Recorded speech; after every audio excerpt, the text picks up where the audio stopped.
Winter in World War II was far more than a backdrop to battle. It was a relentless enemy. Imagine the ground beneath you frozen solid, the air slicing like blades, and exhaustion pressing down harder than enemy fire. Soldiers faced nights where warmth was a luxury, blankets were thin, and fires were often forbidden. Frost claimed strength faster than hunger or bullets, and those who could not adapt did not survive.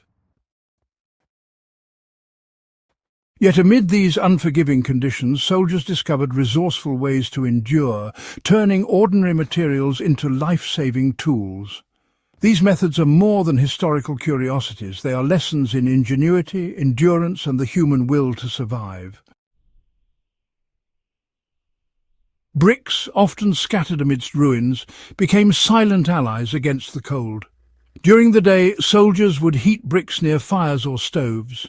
At night, wrapped in rags, cloth or spare socks, these stones radiated steady warmth under bedding. A single brick could keep frozen feet from numbness, while several lined under straw could transform a freezing trench into a survivable resting place.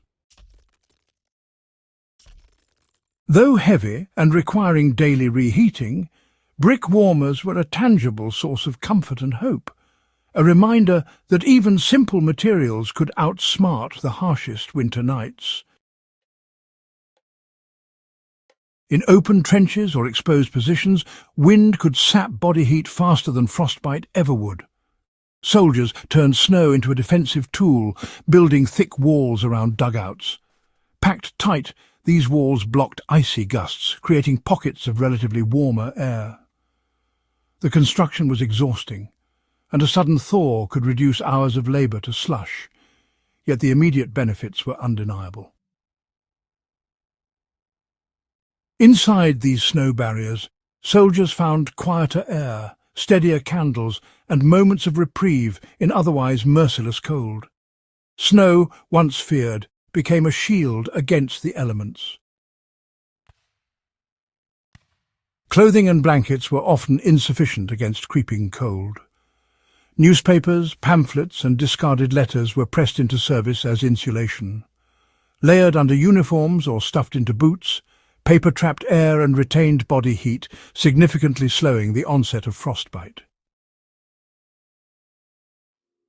The rustling might have been a minor annoyance, but it was a trade-off for survival.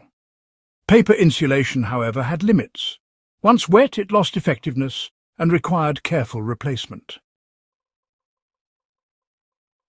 Still, this practice illustrates the soldier's ability to transform ordinary overlooked items into critical survival tools. Sleeping directly on frozen or wet ground was perilous. Soldiers collected dry leaves from forests or hedges, stuffing them into sacks, coats or underblankets. Thick layers of leaves trapped air and insulated the body from the cold earth. Gathering and preparing this bedding was labour-intensive and, damp leaves could quickly ruin its effectiveness. Yet a leaf-stuffed bed could turn an unlivable pit into a place where soldiers could rest, even if imperfectly.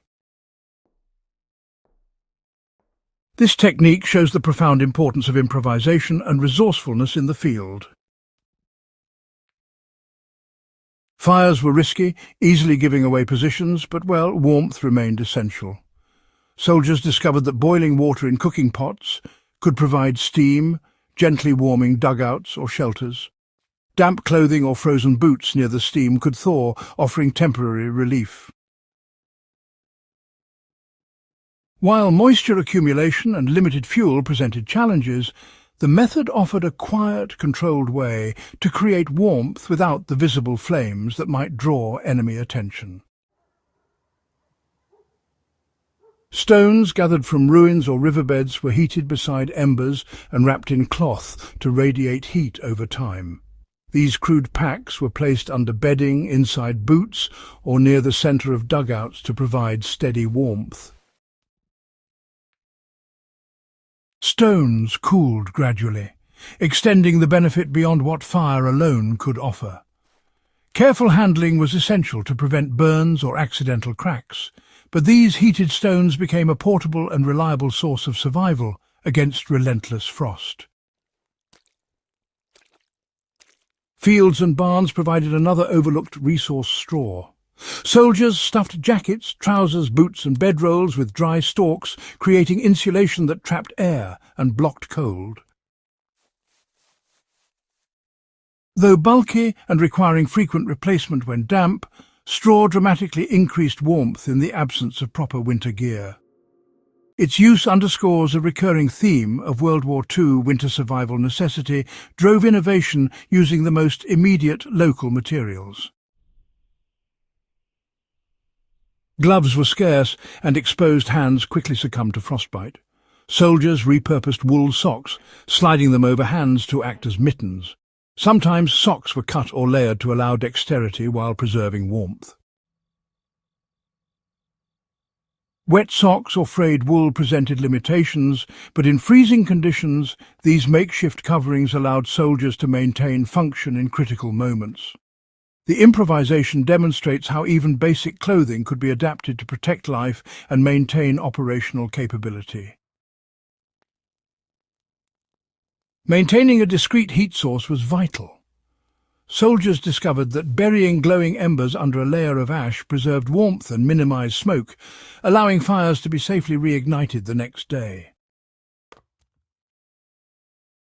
This method conserved fuel, minimized exposure to enemy observation, and provided a reliable source of warmth when traditional fire management was impossible. Ash-covered embers became a symbol of foresight and patience, small acts that could mean the difference between enduring another night or succumbing to the cold. When above-ground shelters were just too exposed or cold, soldiers sometimes dug these shallow snow-covered pits or foxholes and lined them with insulating materials like leaves, straw or even spare blankets. These underground caches actually made use of the insulating properties of snow itself. Now, while snow might seem absolutely frigid, when it's packed and layered, it acts as a barrier against the wind and, surprisingly, prevents heat from escaping all that quickly. Soldiers would, bury themselves partially in these insulated pits, conserving their body heat while minimizing exposure to those icy winds. Combined with heated stones or bricks, these snow caches allowed for longer rest periods in otherwise deadly conditions. The method did require careful construction. Too shallow and the cold seeped in, too deep, and ventilation became a hazard, but when done properly it created a small, survivable micro-environment even in the harshest winter landscapes. This technique really reflects the soldier's resourcefulness, using the enemy itself, snow and frozen ground, to create pockets of warmth and survival. In essence, they turned the battlefield into a layered, insulated shelter, where even the coldest nights could, in fact, be endured. These 10 survival hacks illustrate more than just historical ingenuity. They reveal the profound interplay between human adaptability and environmental challenges. Soldiers in World War II learned to convert bricks, snow, paper, leaves, stones, straw, and even socks into tools of endurance. Each item, mundane in peacetime, became a lifeline in winter war zones. The creativity and resourcefulness of these men highlight the extremes of human resilience when faced with life or death circumstances. Today, with modern comforts and infrastructure, it is easy to forget how perilous winter conditions once were for those on the front lines. Studying these techniques offers perspective on historical hardships and showcases the timeless value of improvisation, foresight, and preparation. Even in peacetime, understanding these practices can inspire practical applications, from outdoor survival skills to understanding historical daily life in wartime. Winter may no longer be a weapon wielded by armies, but the lessons soldiers learned are evergreen. Simple materials, careful planning, and the willingness to innovate can overcome even the harshest conditions. Bricks, snow, leaves, stones, and stray socks were more than tools, they were lifelines. They remind us that survival often depends less on advanced equipment and more on observation, resourcefulness, and the ability to adapt. If you found this deep dive into World War II winter survival compelling, don't let these lessons fade into history. Subscribe to In the Beginning, share this video with fellow history enthusiasts, and carry forward the knowledge of those who endured the coldest nights imaginable. Every act of preparation, every creative solution, and every survival hack tells a story of resilience worth remembering.